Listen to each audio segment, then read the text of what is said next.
বুদ্ধ জয়ন্তী পালিত হয় দক্ষিণ চব্বিশ পরগনা জেলার বারুইপুর মহকুমাতে। এলাকার শুভবুদ্ধি সম্পন্ন সকল মানুষকে নিয়ে এই অনুষ্ঠান পালিত হয়।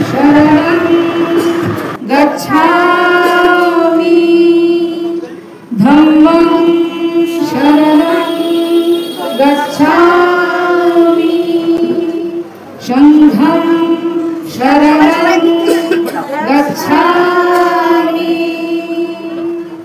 পাণাতিপাত ভৈরমণি শিক্ষাপদং সমাধিয়ামি আদিন্নাদান ভৈরমণি শিক্ষাপদং সমাধিয়ামি কামেষু মিচ্ছাচার ভৈরমণি শিক্ষাপদং সমাধিয়ামি সুরামেরয় মজ্জ পমদট্টান ভৈরমণি শিক্ষাপদং সমাধিয়ামি। আমরা প্রাণী হত্যা করব না, এই শিক্ষাপদ গ্রহণ করলাম। আমরা মিথ্যা কথা বলবো না, এই শিক্ষাপদ গ্রহণ করলাম। আমরা চুরি করব না, এই শিক্ষাপদ গ্রহণ করলাম। আমরা ব্যভিচার করব না, এই শিক্ষাপদ গ্রহণ করলাম। আমরা সুরা বা মাদক দ্রব্য সেবন করব না, এই শিক্ষাপদ গ্রহণ করলাম। বুদ্ধং শরণং গচ্ছামি ধম্মং শরণং গচ্ছামি সংঘং শরণং গচ্ছামি বুদ্ধং শরণং গচ্ছামি ধম্মং শরণং গচ্ছামি সংঘং শরণং গচ্ছামি বুদ্ধং শরণং গচ্ছামি বুদ্ধং শরণং গচ্ছামি বুদ্ধং শরণং গচ্ছামি। সাধু সাধু সাধু।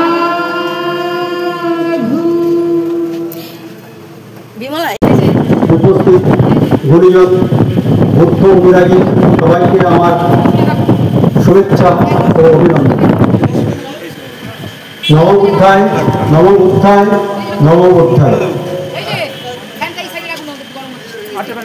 আপনারা সবাই জানেন মহামতি গৌতম বুদ্ধ জন্মস্থান আমাদের এই ভারতবর্ষে, অথচ আমরা আজকে সেই মহামতি গৌতম বুদ্ধকে ভারতেই খুঁজতে শুরু করেছি। গৌতম বুদ্ধ হয়ে গেছেন নিজ দেশের পরবাসী। তিনি শুনিয়ে গেছেন শান্তির বাণী। সেই শান্তির বাণী শোনার জন্য আজ আমরা এখানে এসেছি। আপনারা সবাই জানেন দিকে দিকে মহারাম মহাবিশ্ব, কিন্তু তিনি শুনিয়ে গেছেন আমাদের শান্তির বাণী। সেই শান্তির বাণী বলতে গেলে তো অনেক সময় লাগবে। মহামতি গৌতম বুদ্ধ, বুদ্ধ মানে জ্ঞান, আর মহামতি গৌতম বুদ্ধ তিনি যে বাণী শুনিয়ে গেছেন, তিনি বলে গেছেন যে জগতে দুঃখ আছে, দুঃখের নিবারণ আছে, আর দুঃখ নিবারণের পথ আছে। আমরা সেই পথের অনুসন্ধান যদি করতে না পারি তাহলে চিরদিনই দুঃখে আমাদের নির্বাসিত থাকতে হবে। চারিদিকে যে যুদ্ধ আবহাওয়া চলছে সেগুলো আমরা বলছি টেরোরিজম। কিরকম টেরোরিজম? সন্ত্রাসবাদ। একটা দেশ আর একটা দেশকে আক্রমণ করছে, একটা মানুষ আর একটা মানুষকে আক্রমণ করছে। কিন্তু এই টেরোরিজমকে আমরা কতগুলো ভাগে ভাগ করতে পারি। যখন একটা ধর্মের মানুষ অন্য ধর্মকে আক্রমণ করছে, সেটা কি টেরোরিজম নয়? আজকে ভারত পাকিস্তানকে আক্রমণ করছে, পাকিস্তান ভারতকে আক্রমণ করছে, তার জন্য আমরা টেরোরিজম বলছি। কিন্তু যখন এই একটা ধর্মের মানুষ অন্য ধর্মকে আক্রমণ করছে, সেটা কি টেরোরিজম নয়? একটা বর্ণ সাদা চামড়ার মানুষ কালো চামড়ার মানুষের উপরে আক্রমণ করছে, সেটা কি টেরোরিজম নয়? একটা নারী একটা পুরুষকে আক্রমণ করছে, একটা পুরুষ একটা নারীকে আক্রমণ করছে। আমরা বর্বরতার ছবি তুলি, কিন্তু সেই বর্বরিত আচরণকারীদের গ্রেপ্তার করতে পারি না, তাদের সাজা দিতে পারি না। এই যে আক্রমণ প্রতি আক্রমণ, এটা টেরোরিজম নয়। আমরা একটা শ্রেণী আর একটা শ্রেণীকে আক্রমণ করছি। ভারতবর্ষে বিভিন্ন শ্রেণীর মানুষ বাস করেন, তো যখন একটা শ্রেণী আর একটা শ্রেণীকে আক্রমণ করছে, সেটা টেরোরিজম নয়। তো আমাদের টেরোরিজম তো আমাদের মধ্যেই আছে, সেটাকে আমরা দেখার চেষ্টা করছি না কেন? তো সেগুলো আগে নিজেদেরকে দেখতে হবে। মহামতি গৌতম বুদ্ধের জীবনী বা মহামতি গৌতম বুদ্ধের তত্ত্ব, সে তো দিনের পর দিন বললেও শেষ হবে না, দিনের পর দিন আলোচনা করলেও শেষ হবে না। কিন্তু দুর্ভাগ্যের বিষয়, যে দেশ মহামতি গৌতম বুদ্ধকে জন্ম দিল, সেই দেশ আজকের গৌতম বুদ্ধের মতাদর্শ থেকে পিছিয়ে পড়েছে, অন্য দেশ সেগুলো গ্রহণ করেছে। কেন এটা হলো? সেটাই অনুসন্ধানের উদ্দেশ্য আমাদের এই বুদ্ধ জন্মদিনের পালন করা। আমরা দেখব যে আজকে দেখছি যে বহু সংখ্যক মহিলা এখানে উপস্থিত হয়েছে। আমি বেশি কথা বলবো না, সময় অনেক হয়ে গেছে। তো এই মহিলাদের শিক্ষাক্ষেত্রে বা বিভিন্ন সংগঠনে কিভাবে এলে, মহিলাদের কোনো ধর্মশাস্ত্র, ভারতবর্ষের যত ধর্মশাস্ত্র ৩,৫০০ ধর্মগ্রন্থ আছে আর কয়েক হাজার ধর্ম আছে, সেই ধর্মগুলোতে মহিলাদের স্থান কি? মহিলাদের কোথাও সম্মান দেওয়া হয়েছে? কোথাও কি তাদের উপযুক্ত জায়গায় বসানো হয়েছে? হয়নি। কিন্তু আজকের এই এত মহিলা এখানে এলেন কেন? তাদের উপস্থিতিটা কি জানান দেয়? গৌতম বুদ্ধ কি বলে গেছেন মহামতি গৌতম বুদ্ধ এই মহিলাদের সম্বন্ধে?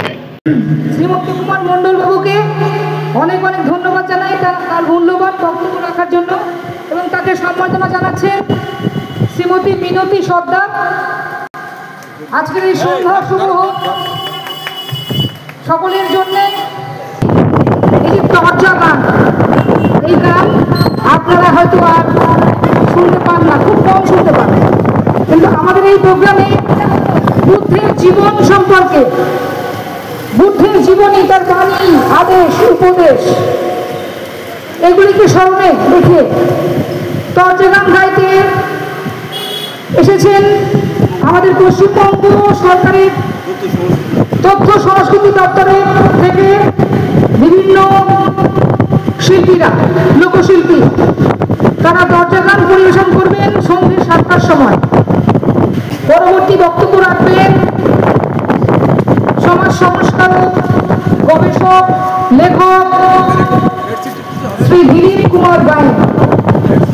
তাকে মঞ্চে আসার জন্য অনুরোধ করছি, মূল্যবান বক্তব্য রাখার জন্য অনুরোধ করছি। আসলে আমরা সকলেই জানি বুদ্ধ শব্দের অর্থ জ্ঞান। আমরা সেই জ্ঞানী একজন মনীষীর জন্মজয়ন্তী এখানে উদযাপন করছি। আমি তখন তাকে বললাম, এটা কি আমাদের সকলের এরকমটা মনে হয় না যে সমাজ, পরিবার, কারণ আপনাকে আমি চিনি, এই এলাকার লোক সবাই চেনে, আপনার ডিপার্টমেন্টের সবাই তাই বলেছে বা বলে, আপনি সেটা করেননি। তো বলে না, আমি সত্যিই কোনোদিন এরকমটা করেনি। উনি স্বীকার করেছেন, মানে উনি চুরির কাজকে সমর্থন করেন না, নিজেও করেননি। দুই, আপনার সঙ্গে কথোপকথন, আমার 20 বছরের সম্পর্ক, আপনি কোনোদিন মিথ্যা কথা বলেন না, মানে সত্য কথা বলেন, সৎ পথে চলেন। আপনার মধ্যে চরিত্রের মধ্যে দেখেছি। বলে হ্যাঁ, সেটা তো বটেই। আচ্ছা, আপনি কি কাউকে কোনোদিন খুন করেছেন বা কারো খুন করার পরামর্শ দিয়েছেন? বলে না, সে কোনোদিন হচ্ছে। আর বিড়ি, গাঁজা, সিগারেট, মদ, এই সব আফিং যা কিছু রয়েছে সমাজে, এগুলোকে স্পর্শ করেছেন কোনোদিন? বলে না। বেবিচার, বেবিচার আমরা কাকে বলি? এই যে মানে ধর্ষণ কিংবা মানে নিজ স্ত্রী থাকা সত্ত্বেও অন্য জায়গায় সম্পর্ক স্থাপন করা, পুরুষের ক্ষেত্রে বা নারীর ক্ষেত্রে, বা এইসব নানা ধরনের যে আচার আচরণ আমরা বেবিচার বলি। আপনার মধ্যে সেটাও নেই। তো এইভাবে প্রশ্ন করার পরে তারপরে আমি বললাম তাহলে যে বুদ্ধের যে পঞ্চশীল নীতি, চুরি না করা, খুন না করা, নেশা না করা, মিথ্যা না বলা, বেবিচার না করা, এই যে বিষয়গুলো, এবং অহিংসুক মানুষও বটে তিনি, তো এই বিষয়গুলো তো আপনার ভেতরে রয়েছে, তাহলে এই পঞ্চশীল এইটা খুঁজবার জন্য আপনি কি মন্দিরে যাবেন? ওনাকে প্রশ্ন করছেন, আপনি কি মঠে যাবেন? আপনি কি গির্জায় যাবেন? বা এইসব বিভিন্ন ধর্মের নামে যে মন্দির, মসজিদ, গির্জা, মঠ, বিভিন্ন প্রতিষ্ঠান হয়েছে, আপনি কি সেখানে গেলে পাবেন এগুলো? কিংবা সোনারপুর বাজারে মুদি দোকান, স্টেশনারি দোকান, বিভিন্ন দোকান আছে, হার্ডওয়ার্সের দোকান, সেখানে গেলে কি পাওয়া যাবে? বৌদ্ধ দর্শন বা বৌদ্ধ ধর্ম খোঁজার জন্য না, পাওয়া যাবে না। উনি তখন স্বীকার করলেন যে হ্যাঁ, এটা তো আমরা গভীরভাবে ভাবছি না। এই চট্টগ্রামের প্রত্যেক শিল্পীকে সম্বর্ধনা জানাচ্ছেন আমাদের এগিয়ে আসা প্রগতিশীল নারীরা। অলি ভদ্র পুষ্পনীয় সম্বোধন দিলেন। আপনার নাম হলো মিলি মজুমদার নস্কর। আপনার নাম হলো বিমলা বিশ্বাস, ডলি মন্ডল। আপনার নাম হলো কাবেরী মাইতি। এনারা প্রত্যেকে আমাদের দর্জ শিল্পীদের পুষ্পস্তবক দিয়ে বরণ করে দিচ্ছেন।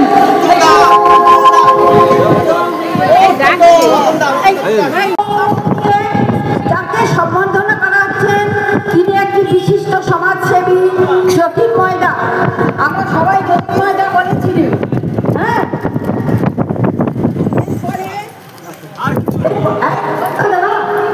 এরপরে যাকে পুষ্পস্তবক দিয়ে সম্মানিত করা হচ্ছে তিনি হচ্ছেন আমাদের অনুষ্ঠানের বড় তিনি হলেন চঞ্চল মাইতি। চঞ্চল মাইতিকে সবাই একটা ফটো করো। আরে আসলে ধরাবেন তো।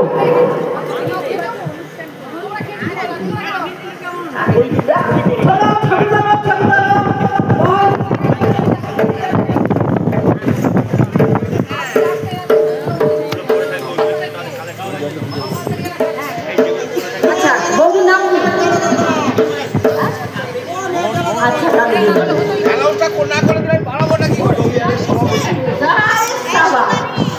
গৌতম বিহারের সভা সদস্য হচ্ছেন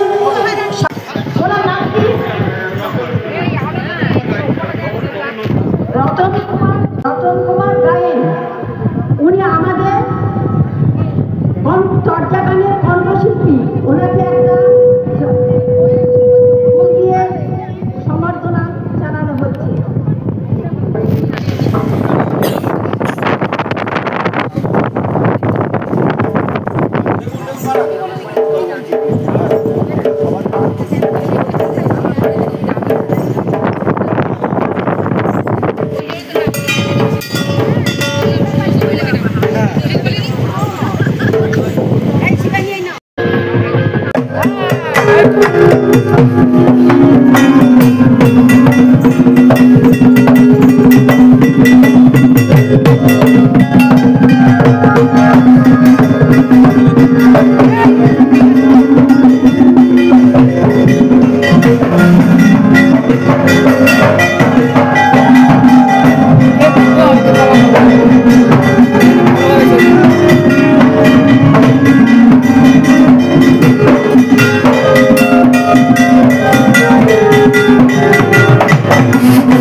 দর্শকবৃন্দ ও আমার মাধব, আমরা এই যে বৌদ্ধ ধর্ম নিয়ে আপনাদের সামনে এই পর্যায় সঙ্গীতের মাধ্যমে তুলে ধরব। এই বুদ্ধদেবের নিয়ে বলতে গিয়ে যদি ভুল ত্রুটি করে থাকি নিজ সন্তান বলে ক্ষমা করবেন। যাই হোক, আমরা খ্রিস্ট ধর্ম, হিন্দু ধর্ম, বিভিন্ন ধর্ম নিয়ে আমরা প্রচার করে বেড়াচ্ছি, কিন্তু এই যে বৌদ্ধ ধর্ম নিয়ে আপনাদের এখানে আমাদের সর্বপ্রথম প্রোগ্রাম হচ্ছে। তাই বৌদ্ধ নিয়ে বলতে গিয়ে যদি সত্যিই ভুল হয়ে যায় আপনারা নিজের সন্তানকে ক্ষমা করবেন।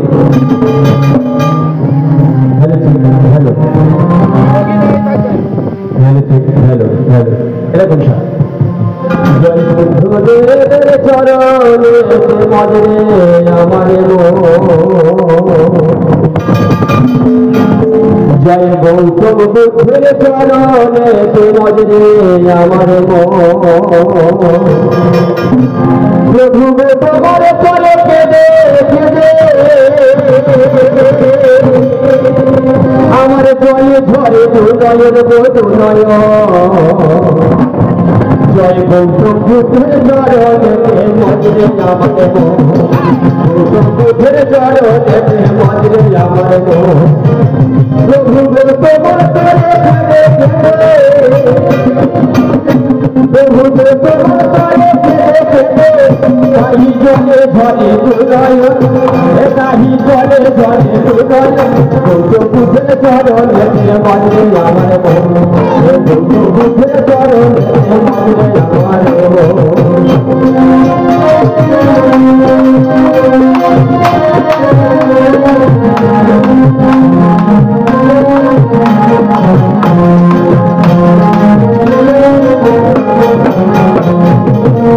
আমার তুমি হলে জগৎ পিতা আবার তুমি হলে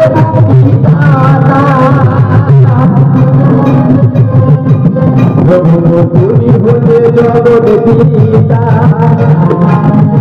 আবার তুমি হলে পিতা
প্রভু তোমার কাছে এই প্রার্থনা শেষের দিনে জানো ভুলো না।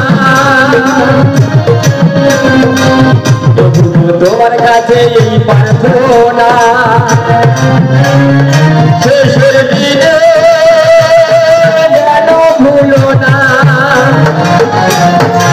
প্রভু আমি জ্ঞানহীনা हमारे प्रभु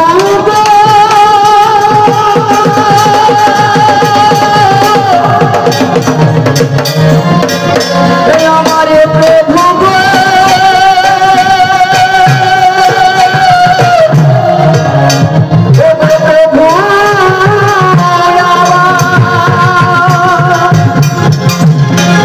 प्रभु तुम्हारे ही चर होले चरणे गिलाम चरण जय गौतम बुद्धेर चरणेते मजरे आमार मन गौतम बुद्धेर चरणेते मजरे आमार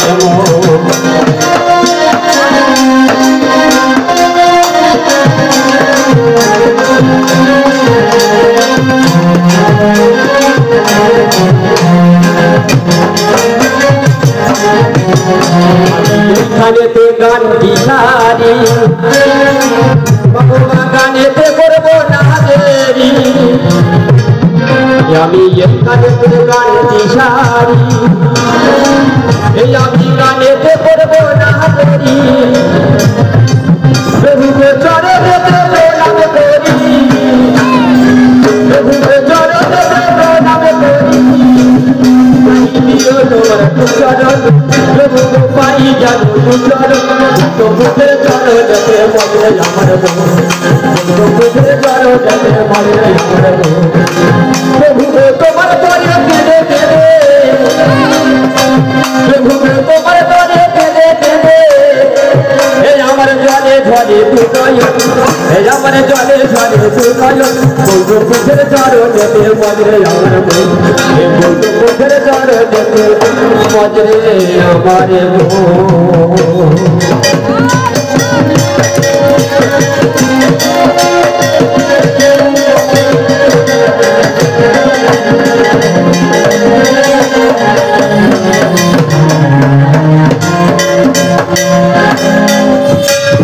আমি সর্বজনে প্রণামে করি প্রভু গৌতম বুদ্ধের পায়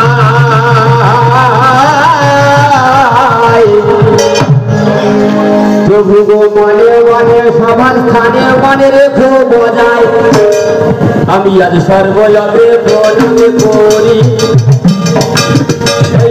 গৌতম বুদ্ধের পায়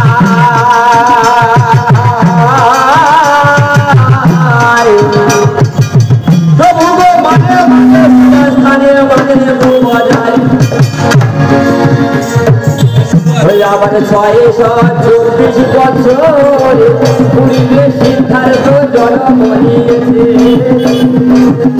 আমি সংক্ষেপে বলে যাচ্ছি ভগবানের কাছে ওগো মানবের মুক্তি হেতু তিনি হলেন ওগো তিনি আমার হলেন বড় জ্ঞানী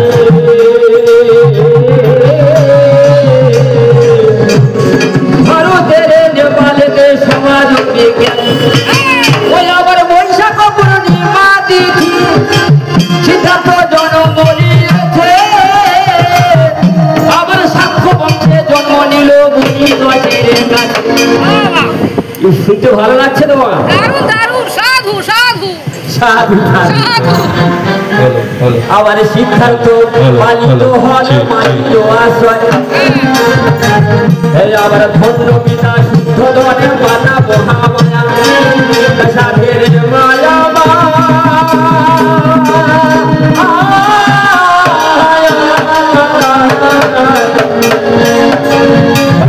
ধন্য পিতা শুদ্ধ ধনে মাতা মহামায়া 7 দিন পরে মাতা ছাড়িলে লোকায়া ওগো সিদ্ধার্থ মানুষ হয় মাসি দয়াশয় ওগো সিদ্ধার্থ পালিত হয় মাসি দয়াশয়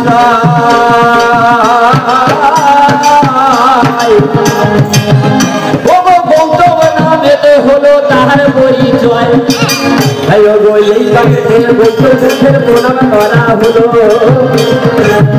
প্রভু চলো যেতে শত শত প্রণাম রহিল ওই আমার পিতা মাতার চলো যেতে আমি বলতে পারে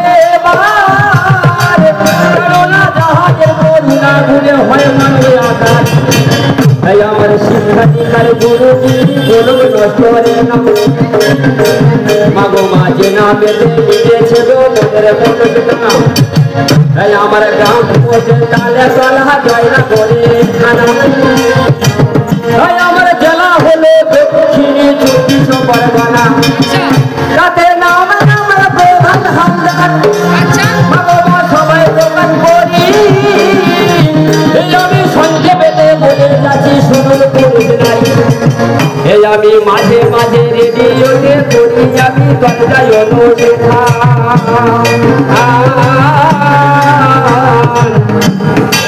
বাবা সংক্ষেপে বলে যাচ্ছি শুনে যাবে জীবন এই রেডিও সেন্টারে ওই যে ধর্মতলা আকাশবাণী ভবনে ওই মঙ্গলবার সন্ধ্যা 7:10 কলকাতা কয়ে তরজা গান শুনতে পাবেন এই অধমের গান শুনতে পাবেন আর শুধু দেখবেন রেডিওর প্রচলন কমে গেছে তাই না আমরা শুনি শুনি রেপুটেশন খুবই কমে গেছে। তা যাই হোক, যাদের বলগিরি যে টিভি চ্যানেল আছে দূরদর্শন, ওই দূরদর্শনে মাঝে মাঝে শুনতে পাবেন তারা রে গান, মাঝে মাঝে শুনতে পাবেন তারা ধমে রে আমি শুনতে পেতে বলে যাচ্ছি শুনে জানে দেওয়ান। তাই আমার এইখানেতে অল্প করে গেল আমার মন মনি আসলে দিকে ধীরে ধীরে চলো আজরে যদি কাজে কোনো মনি বলছিলাম সুরের মধ্যে নাচি আমি যাহাকে সাহায্যে মাগো তোর জায়গাতে আসি বাসুরে বসে যদি থাকেন আমার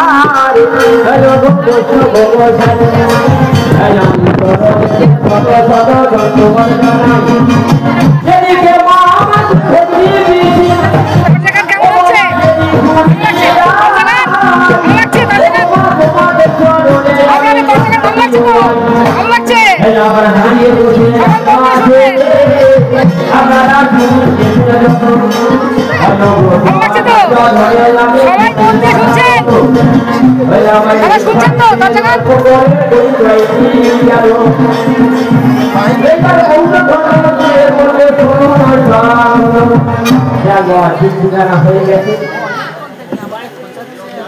হ্যাঁ ঠিক আছে। এই যে বৌদ্ধ ধর্ম,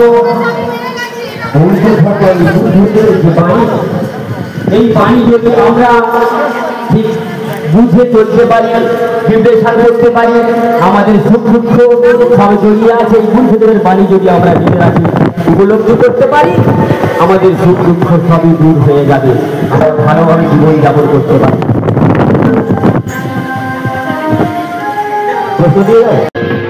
তার কথা প্রকাশ করবো মাত্র, তবে আমার গানের মধ্যে, আমার কথার মধ্যে, আমার সুরের মধ্যে হাজারো ভুল হয়ে থাকবে। আপনারা নিজ গুণে মনের সন্তানকে আমাকে ক্ষমা করে দেবেন, কারণ গৌতম বুদ্ধই বলে দিয়েছিল যে অহিংসা পরম ধর্ম, ক্ষমা হলো পরম ধর্ম। তাই তাকে স্মরণ করে শুরু করছি আমার কৃতজ্ঞ বিষয়।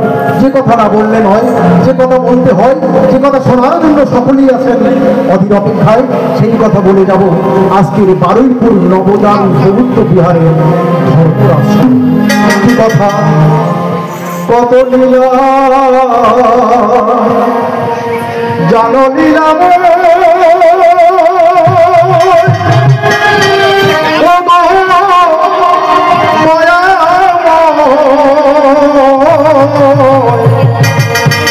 কত লীলা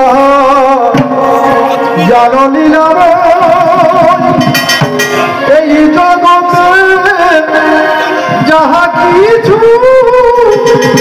সবই তোমার ইচ্ছায় হয়।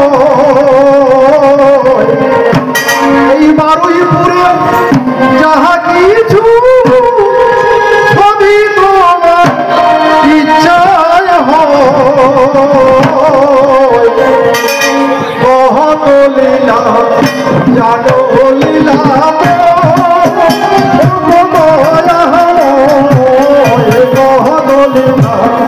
জানো লীলা এই জগতে যাহা কিছু সবই তোমার ইচ্ছায় হয়। কত লীলা জানো লীলা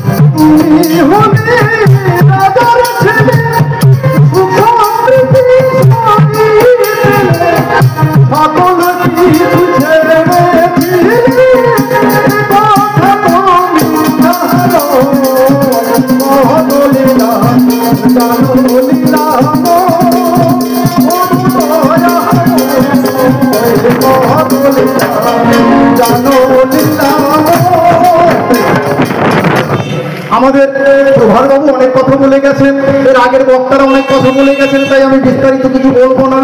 এই প্রভু আমাদের যিনি তথাগত ভগবান গৌতম বুদ্ধ যিনি আমাদের কাছে এসেছেন, তিনি সেই 563 খ্রিস্টপূর্বাব্দে জন্মগ্রহণ করেছিলেন কোথায় না অখণ্ড ভারতের এখন বর্তমানে নেপালের তরাই অঞ্চলের কপিলাবস্তু নামে যে রাজ্য আছে সেই রাজ্যের লুম্বিনী উদ্যানে বৈশাখী পূর্ণিমী তিথায় মানে পূর্ণিমা তিথিতে এবং ঠিক বুধবারে তিনি জন্মগ্রহণ করেছিলেন।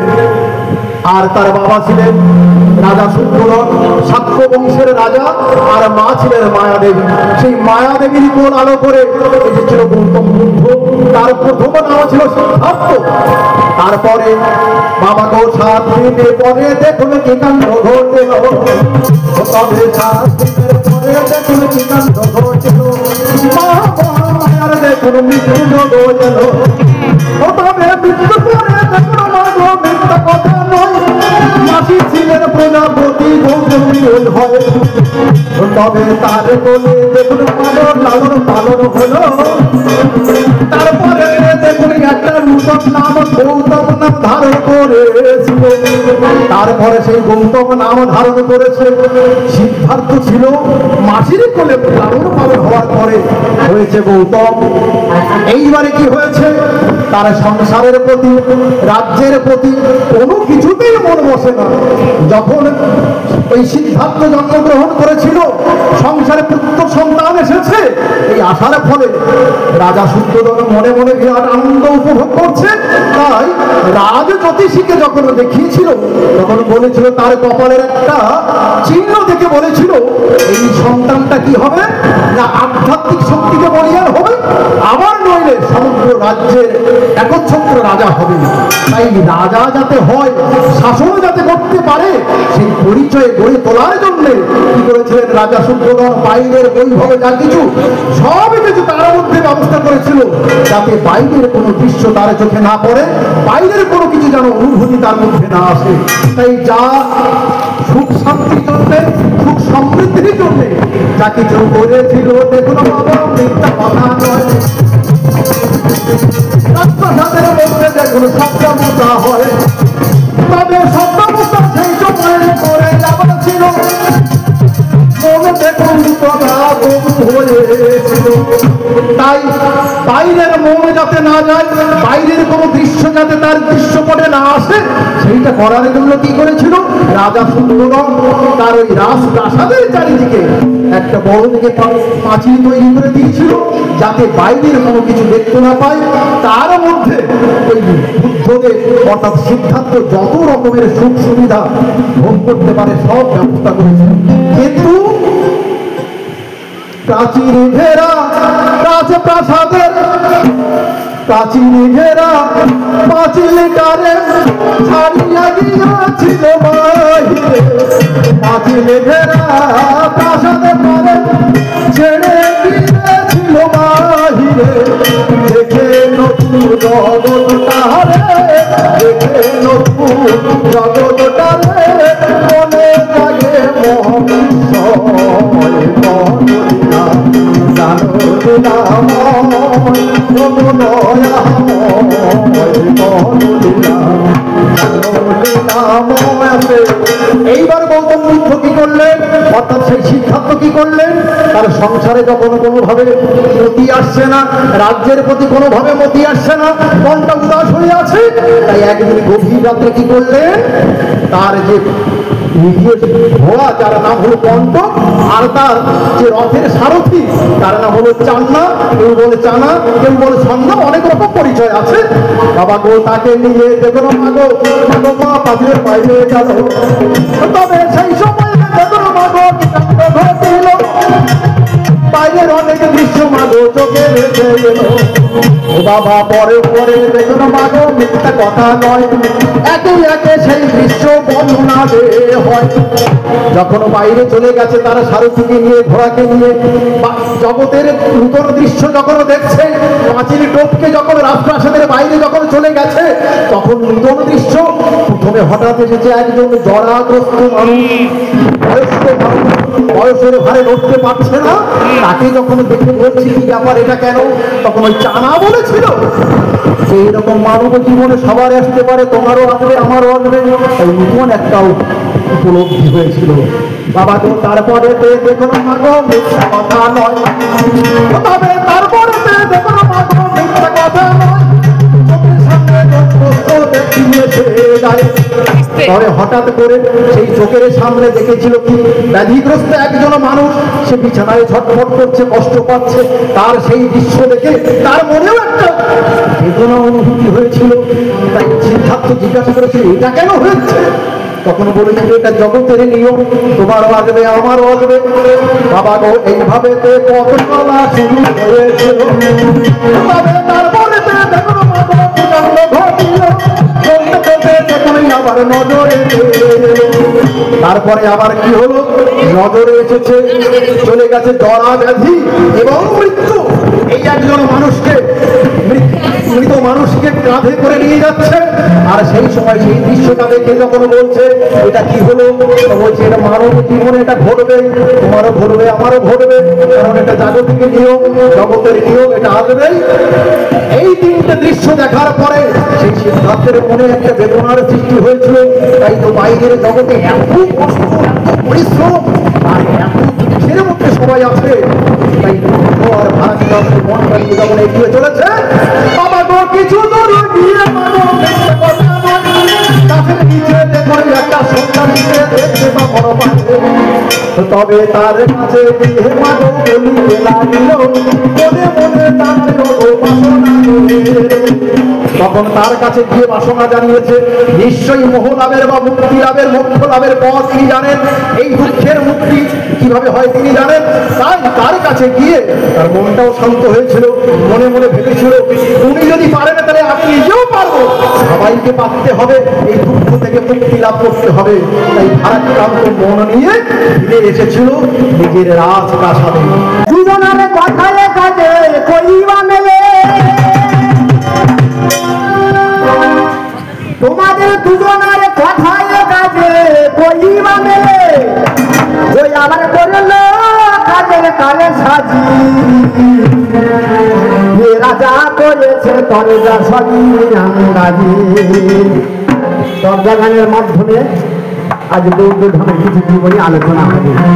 বাবুরা তো বাউল গান দিতে পারতেন, অন্যান্য অনুষ্ঠান সেসব অনুষ্ঠান দিতে পারতেন, দরজা গানটা আনলেন কেন? দরজার মাধ্যমে দরজা আসল জিনিসটা লুপ্ত হয়ে যাচ্ছে, সেই দরজাটা কি জিনিস বাবুদের জানানোর জন্য, শোনানোর জন্য, বোঝানোর জন্য আজ দরজা গানের মাধ্যমে সেটা প্রকাশ করতে চলেছি। সাধু সাধু এনারা ওই করলো দরজা সন্ন্যাসী, সমাজের কথায় কাজে কইবা মেলে, সুজনের কথায় কাজে কইবা মেলে, ওই আবার করলো কাজের কালে সাজি,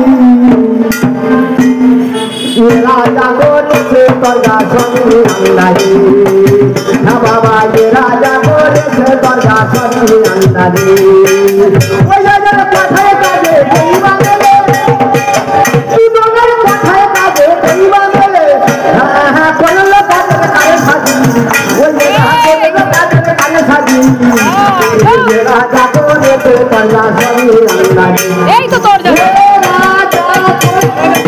এটাই তো দরজা। দরজার ভাগ খারাপি সব ভুলে গেছে, দরজা জিনিসটা কেমন একজন প্রশ্ন করবে আরেকজন উত্তর দেবে, এটা হচ্ছে বাক্য যুদ্ধ। ওনার যদি ভুল থাকে উনি আমার বলবে, আমার যদি ভুল থাকে উনি আমাদের সেটা প্রতিবাদ করে দেবো, তোমার এখানে ভুল হয়েছে। বন্ধু বান্ধব থাকে সম্পর্ক আসরে বাইরে হবে, আসরের মধ্যে কেউ কারো ছাড়াছাড়ি হবে না, একদম ছাড়া যাবে না। সঙ্গে পেলার নাই ছাড়া ছাড়ি কোমরে বেঁধে লাগবো আমি পারি সঙ্গে পেলারে নাই ছাড়া ছাড়ি আমি কোমরে বেঁধে লাগবো একটা পারি বিহারি। ওগো দক্ষিণা বাতাস ভিড়ে ভারী, ওগো দক্ষিণা বাতাস, হ্যাঁ হ্যাঁ দক্ষিণা বাতাসে হলো ঘুরবি ভারী, বাতাস খাবো আমি দিলে বাজি, ওরে রাজা করেছে দরজা সঙ্গে বয়স হয়ে গেছে, একটু মেঘু কথা বলো, অন্তত যাওয়ার রাস্তাটা প্রভাস পরিষ্কার করো। তুমি আজ আমার অতীকাল ধরো ভক্তি হাল, বলে জয় গুরু বলে তুলে দাও না পাল। তোমরা আজ আমার অতীকাল, এবারে ধরো ভক্তি হাল, জয় গুরু বলে তুলে দাও না পাল। তোমরা দাও না যত রানারি চাল, দুজনে দুজনে এই তো বাবা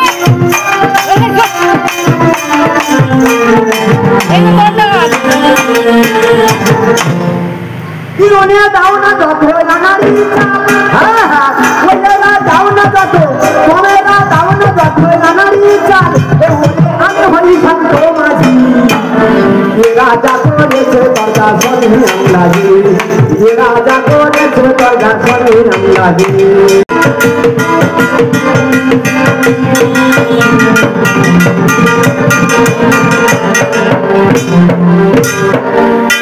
আমি সেই স্বর্গযজ্ঞে করি প্রণামে বুদ্ধদেব পায়, আমি সেই স্বর্গযজ্ঞে করি প্রণাম আমার বুদ্ধদেব পায়।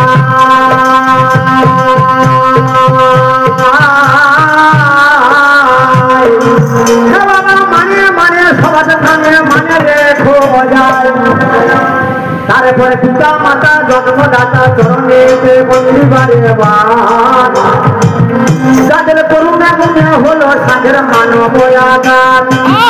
আমার শিক্ষা গুরু শিরোমণি বৈদ্য জনের স্থান, আরে চেনা মেটে দিছে ছেলের মনে মনস্কাম, হলো গ্রামে পোষ্ট থালে তলায়, আরে জয় নগর বকুল তলায় থানা। আমার গ্রামে পোষ্ট তালে তলায়, জয়নগর বকুল তলায় থানা। আরে যারা হলো দক্ষিণ 24 পরগনা, তাদের নামে আমার গরুটা নষ্ট। বাবা সবাই বলে যাই, সংক্ষেপে যাচ্ছি বলে শুনে জানে সবাই। সবাই খুব সংক্ষেপ, বেশি বলবো না, আমাদের গাড়ির ব্যাপার আছে। ওই দাদা আমার মাননীয় ওই রতন বাবু, ওনার যেতে হবে উত্তর 24 পরগনায়। তখন অনেক দূরে বাড়িতে, সেই দূরে যখন যেতে হবে একটু গাড়ির ব্যাপার আছে, তো গাড়িটা একটু টাইমে ধরতে হবে, তার জন্য বেশি দেরি করবো না। তাতে আর বেশি বলবো না, আমি আর করে ভোনা দেরি। দর্শক মিত্রের সুচরণা হৃদয়ে করতে ধরি, বেশি হাজার কথা বলার দরকার নেই।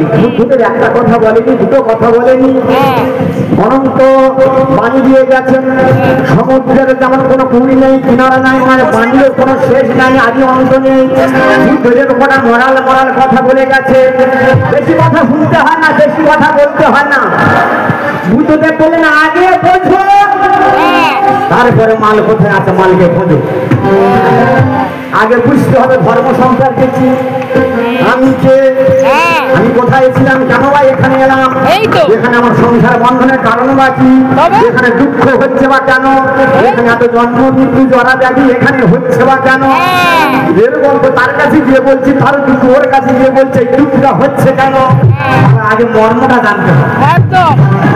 তাই ঠাকুর বললেন আগে বোঝো এই দুঃখ জন্মটা কোথায় থেকে হচ্ছে, আগে জন্মটা বোঝো, তারপরে মাল কোথায় আছে খোঁজো। বললেন আগে জানো, তারপর তোমরা গিয়ে মানো।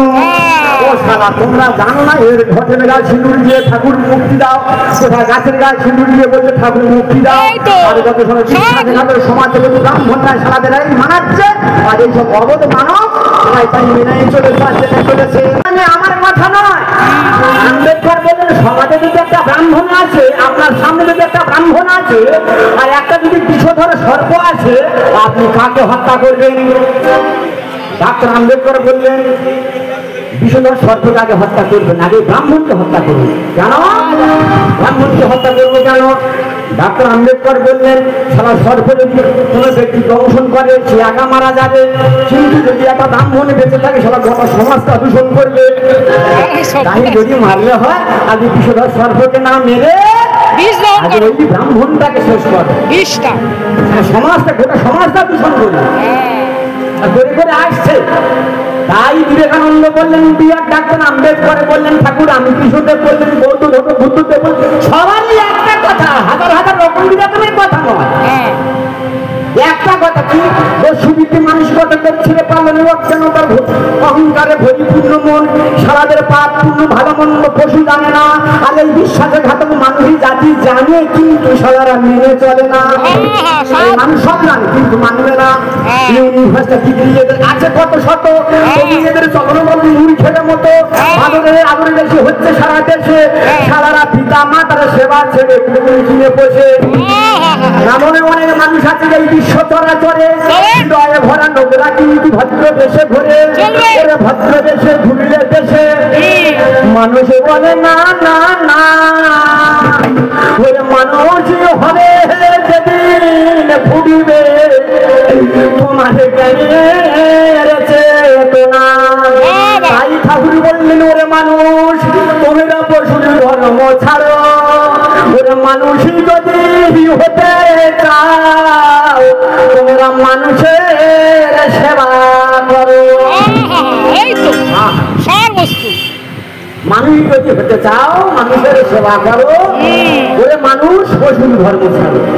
হাজার কথা বলার কাজ নেই, দু চারটে কথা সব লাইন হয়ে যায়, একদম সময়ের ব্যাপার। বিদ্যাসাগর লিখলেন প্রথমে ধারাপাতে ধারা দিলেন কি কর খল কি করবো, রামায়ণ পড়ে মুখস্থ করছি, ভারত পড়ে মুখস্থ করছি, ভাগবত করছি, সব পুঁথি করছি। তাই সেখানে যারা পুঁথি করে পুঁথির উপর বিশ্বাস করে রেখেছে, তাই সেখানে বললেন বিবেকানন্দ বললেন, ওরে সারা পুঁথি করে পুঁথি, বেশি পুঁথি করতে হবে না, বহু শাস্ত্র তোমরা করবে অধ্যায়ন, তার মধ্যে সার প্রস্তুত করিলে গ্রহণ। সার জিনিসটা কি বিদ্যাসাগর লিখলেন পর, ইঙ্গিত দিয়ে গেলেন পর মানে কি ভালো কর্ম করো। তাই বুদ্ধদেব একটা প্রথম অষ্টমার মধ্যে একটা কথা বললেন, ভালো কর্ম করো, সৎকর্ম করো, সৎ চেষ্টা করো, আটটা পথ। তার মধ্যে বিদ্যাসাগর বললেন কর কি করো, ভালো কর্ম করো, ফল ফল এলে তোমরা ঘট হয়, ঘরটা পরিষ্কার করো, কোন ঘটকেও ঘট ঘট জল মনটা জলের মতো স্বচ্ছ করো, ঝড় হয় এই রাস্তা থাকলে অনেক ঝড় আসবে, বিপদ আসবে, অনেক আসবে, ভয় ভয় করো না। আবার বিদ্যাসাগর নিচের লাইনে কি লিখলেন, তোমরা কপাটে খোলো ভিতরে চলো। হ্যাঁ কোন কপাট খুলতে বলেছে গো, সারা 10 জন গেছে মাত্র, আর 5 জন আছে, আর ফাঁকা হয়ে গেছে। কার কাছে কোথায় মরাল মরাল ভাষা কোথায় প্রয়োগ করবো? কপাট খোলো ভিতরে চলো। কোন কপাট? সালগাড়ি কপাট, সেগুলি কাঠের কপাট না, না বলেন হৃদয়ের কপাট, কপটা তার কপাটে খোলো, কপটা তার কপাটে খুলে ভিতরে চলো। আরে যদি না ভিতরে যেতে পেরেছো, বিদ্যাসাগর আবার ওই নিচের লাইনে লিখলেন, সারা অচল্লা অধমই করো। ভিতরটা না পরিষ্কার করতে পারলে, ভিতরের খবর না জানলে তুমি অচল্লা, তুমি অধমা, তুমি ইতর। তাই ঠাকুর বললেন ঘরে বসে সব হবে, ধেয়ে ধেয়ে পাবে 12, ঘরে বসে পাবে 13 যদি ঠিক করতে পারো। তাই বললেন কি করে ঘরে বসে বাউল হন বাউল হবে, টিকতে টিকতে ঘুরতে বৃন্দাবনে যাচ্ছ, গয়া কাছে টিকতে টিকতে ঘুরে ঘুরে বেড়াচ্ছ, কিছু হবে না, ঘরে বসে সব হবে। হৃদয়টা পরিষ্কার করো। তাই বললেন করে কি করে ঘরে বসে বাউল হন যাবে দুষ্ট আচরণের আচরণ, ওরে বাউল যদি হবে তুমি ঘরে বসে বাউল হও না মন। ঘরে বসে সব হয়, ঠাকুর রামকৃষ্ণদেব তাই বললেন, হে 12 বসে 13 যদি ঠিক করতে পারো। বুদ্ধদেবের একার কথা বললে মনে মনে সাথে দলবাজি করছে না, গ্রুপ বাজি। ঠাকুর রামকৃষ্ণদেব তাই বললেন, সংসার ধর্ম বড় ধর্ম, তাই বাজি নামা ছেড়ে যেতে চাই না মা তোর আমি রাজা হতে।